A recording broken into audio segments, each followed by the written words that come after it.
Ma'am, ಹಾಂ ದೋಕ್ಷಜಾ, ಇವತ್ತು ಏನು ಹೇಳ್ಕೊಡ್ತಾ ಇದೆಯಾ? ಇವತ್ತು ನಾನು ನಿನಗೆ ಸಬ್ಟ್ರಾಕ್ಷನ್ಸ್ ಹೇಳ್ಕೊಡ್ತಾ ಇದ್ದೀನಿ. ಓಕೆನಾ? ತುಂಬ ಈಸಿ ಇರುತ್ತೆ, ಕಲ್ತ್ಕೋಬೇಕು.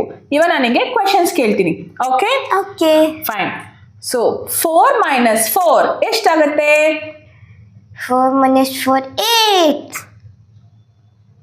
ನೋ, 8 ಆಗಲ್ಲ. ಓಕೆ, ಇನ್ನೊಂದು ಕೇಳ್ತೀನಿ. ಸಿಂಪಲ್ ಆಗಿರೋದು ಕೇಳ್ತೀನಿ. ಇದಕ್ಕಿಂತ ಸಿಂಪಲ್ ಆಗಿರೋದು ಕೇಳ್ತೀನಿ. ಓಕೆ. 2 - 2 ಎಷ್ಟಾಗತ್ತೆ? 4. ಓ ಗಾಡ್, ಎಷ್ಟು ಸತಿ ಹೇಳ್ಕೊಡೋದು? 2 - 2. 4.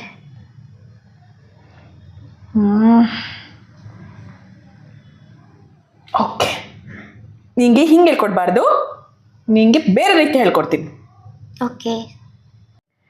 ವಾವ್, ಇಲ್ಲಿ ನೋಡಿ, ನಿನ್ಗೋಸ್ಕರ ಏನು ತಂದಿದ್ದೀನಿ ನಾನು? ದೋಸೆ. ದೋಸೆ. ಎಷ್ಟು ದೋಸೆ ಇದೆ ಇಲ್ಲಿ?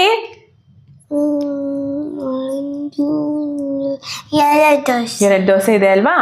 ಇವಾಗ 2 ದೋಸೆ ನೀನು ತಿಂದ್ಬಿಟ್ಟೆ ಅನ್ಕೋ. ಇನ್ನೇನು ಉಳಿಯುತ್ತೆ ಇಲ್ಲಿ? 2 ದೋಸೆ. ಅಯ್ಯೋ, 2 ದೋಸೆನಾ? ಸರಿ, ಇವಾಗ 2 ದೋಸೆನ ನಾನು ಇಲ್ಲಿಂದ ತೆಗೆದ್ಬಿಡ್ತೀನಿ. ಇನ್ನೇನು ಉಳಿದಿದೆ ಇದರಲ್ಲಿ?